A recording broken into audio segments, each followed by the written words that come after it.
So we started thinking about how we could maybe help with that picture, and I think both Anders and I have been getting a lot of questions in this past year, in particular, from folks who are kind of saying, do you have any ideas for how I can maybe freshen up my brand tracker, or how I can make it more impactful? My brand team feels like they're not getting enough value out of it.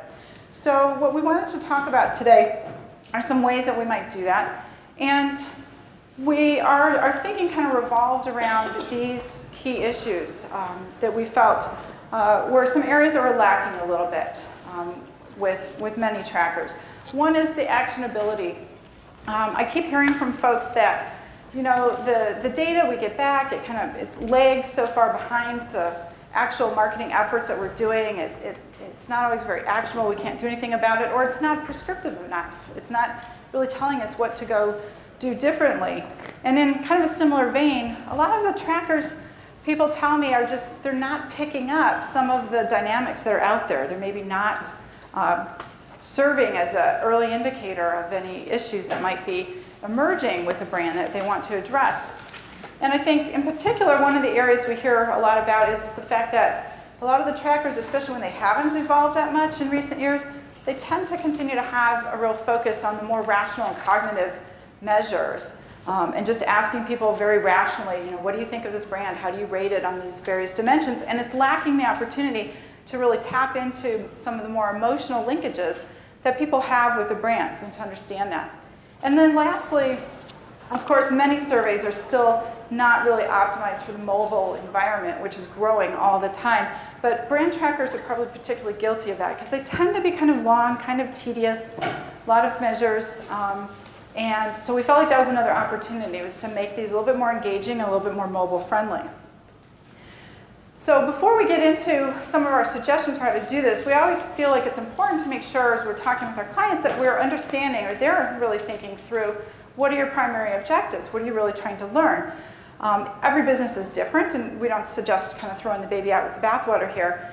But we do find that a lot of people are coming to us saying, you know, my tracker tends to be so kind of rear focused. It's like that rear view mirror. It's telling me about what I have already done and whether it kind of worked or didn't.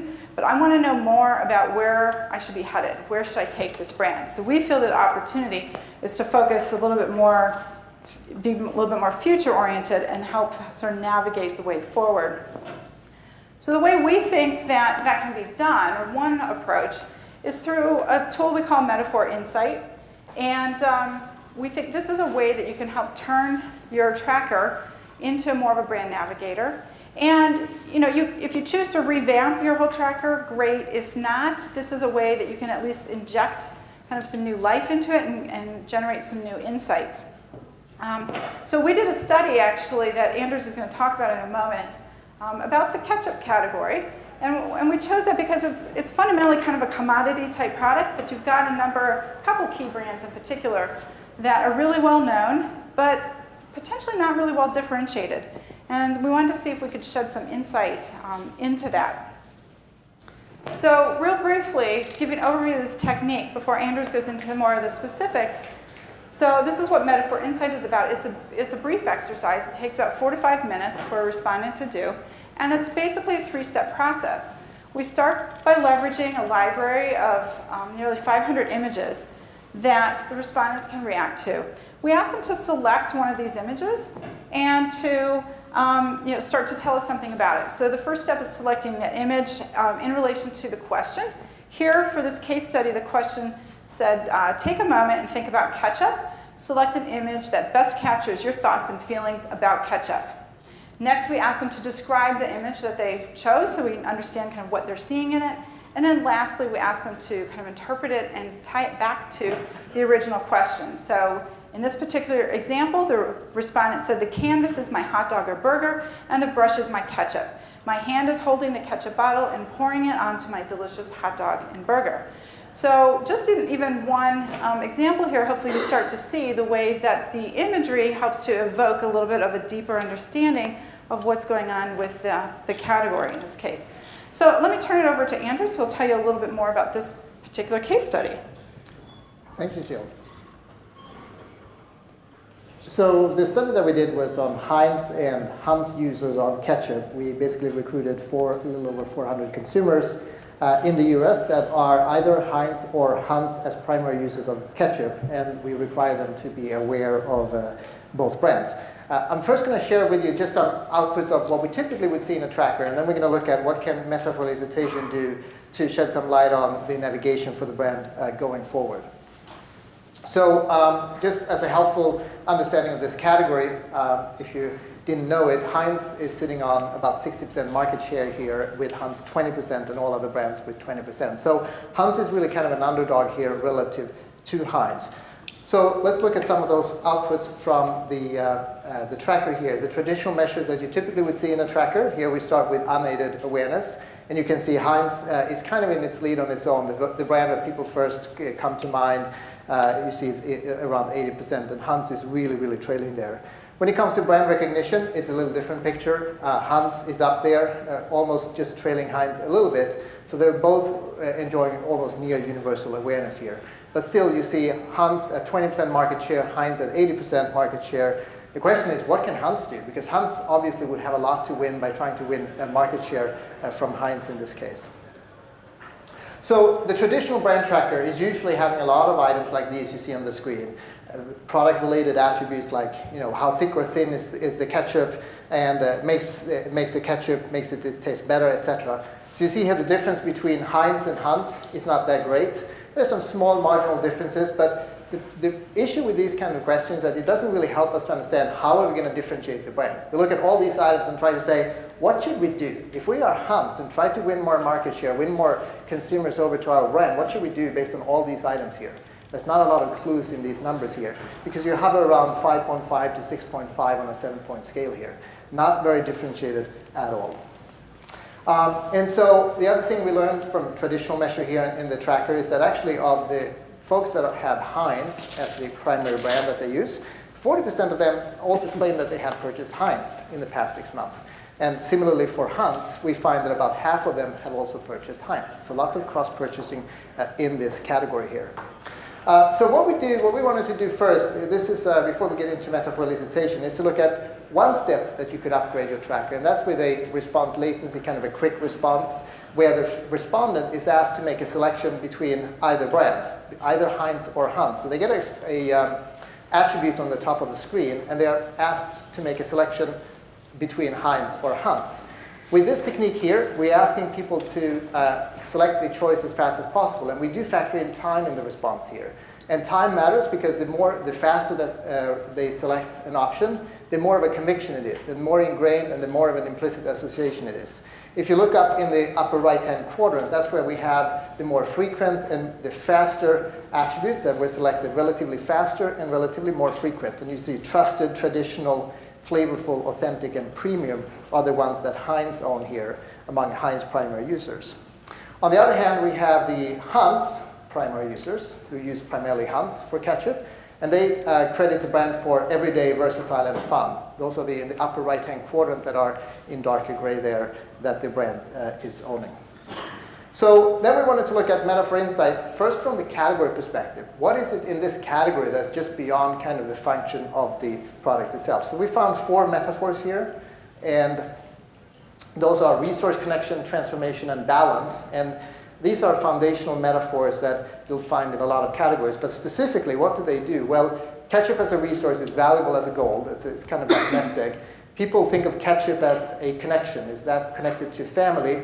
It's that of transformation. It's making everything better. And that of balance. It's balancing out and evens out flavors. These are 4 examples of that. We have 4 other examples here. These are just individual quotes of people selecting images and writing up responses to these. So what you start to see here now is that there's something more interesting in this category going on, that a brand like Hans, that is all about trying to differentiate itself from Heinz, could actually start to embrace.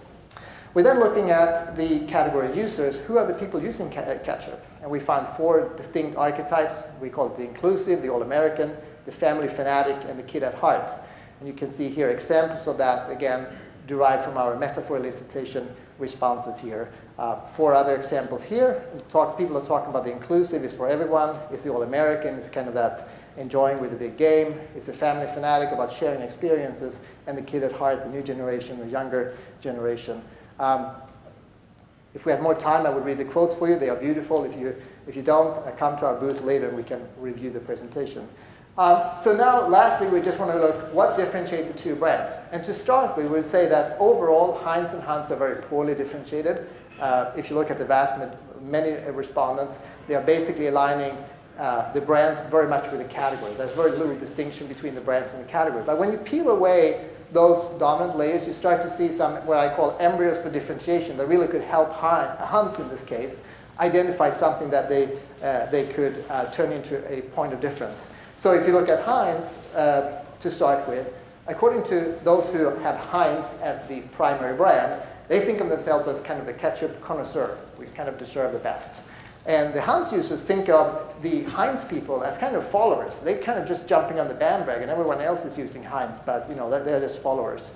On the other hand, we have Hans, where Hans people think of themselves as the health nuts. And then Heinz people, they look at the Hans people as kind of the nonconformist. You can see the examples of this. The brick wall is that ketchup connoisseur who talks about the brick wall is sturdy, it gets the job done, it's the best. And the penguins there, of course, they're the followers. They're just like the mass. We have the health nut, and then the goldfish that is kind of swimming in the other direction, and it's actually blue as a nonconformist. So again, a point of differentiation that Hans could start to identify here to look at their brand a little bit differently. In our analysis of Hans when it comes to ketchup, we actually looked into that, and what we could see is that Hans, for the past few years, has primarily just been aligning Hans ketchup with the category. And of course, if you are the underdog and you basically market the category, you're actually building the category leader rather than your own brand. So in this case, Hans is actually promoting Heinz ketchup in their advertising. Just 4 other examples of that. So just to wrap this up here, what did we learn from a traditional brand tracker? Well, we saw that Heinz largely dominates the ketchup category. They aren't very well differentiated at that attribute level, those cognitive questions that hovered around 5.5 to 6.5. Not very easy to see point of differentiation or how we would create a path forward to steal market share from Heinz. And yes, there is a primary brand preference. We saw that people declare one brand as the brand they use. There's a lot of cross-shopping in this category. Okay, so we know that, but what could we do with metaphor insight and response latency? Well, we saw, first of all, Heinz owns premium, whereas Hans owns fun. And fun, if you remember that first example with the paintbrush and the canvas, there's something playful and something artistic about ketchup that is at a deeper level with this category here. We have a category of, yes, it's a necessity, was that nest egg, but it's also one of connection, one of transformation, all while kind of achieving a sense of balance in your life. So those are, again, interesting metaphors that one could align with to reach consumers at a more deeper level and create a differentiation. And Hans could, of course, also try to leverage kind of a non-conformist archetype by looking at being the different and swimming in a different direction than all others. So just ramping it up, then hopefully you can see how this example, while it could be done even as a standalone study, when you can actually build it into your brand tracking, you can begin to monitor these kinds of insights on an ongoing basis. But in particular, hopefully you see how this is bringing to life more of that emotional linkage that people have with the brands and the category, and is helping to make it more actionable. I mean, imagine how an agency creative team is going to react to that bar chart of cognitive measures, and how they're going to react to the types of insights coming from the metaphor work here. We found it so much more inspires creative thinking and gives them real insights into how to motivate people. And potentially looking at what kinds of themes are more secondary and emerging here. We can identify some early indicators as to what might be going on beneath the surface, so to speak, with the brand. And because this is so much more engaging, respondents enjoy doing it, it's very mobile friendly, it helps to address that issue with a lot of trackers as well. So with that, we'll open it up to any questions. Yes. Hi, thank you. The battery of the 500 images, is that validated in any way? Do you have some sense of what the metaphor for each image means? And tell me more about that. Sure. So the image library is validated. It's more than 500 images and designed. It's a curated library designed to capture the range of emotions and thoughts. Obviously, there are multiple pathways to get to the same things, and that's the beauty of this technique. No one can evaluate 500 images, and so the entire 500 images. But there's enough of a visual universe to select from in order to get to the thoughts and feelings that we are looking at when we're doing a study like this. The analysis goes on so that there's a process of interpretive analysis on the back end of this. So once you get all the responses, we're matching both the image and the verbatims to a code book that we use in terms of validating and systematically coding the images.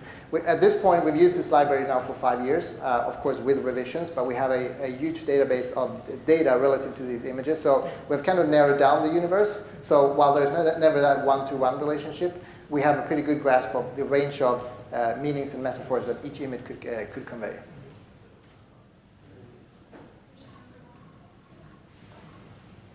Question about your latency quadrants. The modality that people complete the survey, mobile, I can imagine, is much more quick than clicking on a screen. Do you separate these out, or do you have a methodology to actually... Yes.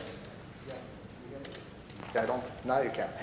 We do. So it's within each respondent, because to your point that each device have different response time. I'll give you an example. We did a study on people with rheumatoid arthritis, and on average, all of them would have a slower response time because they have physical handicaps. So it's all within each individual that we each have a baseline, how quickly we perform, and it's within each individual first that we look at that from slower to faster, and then in an aggregate way.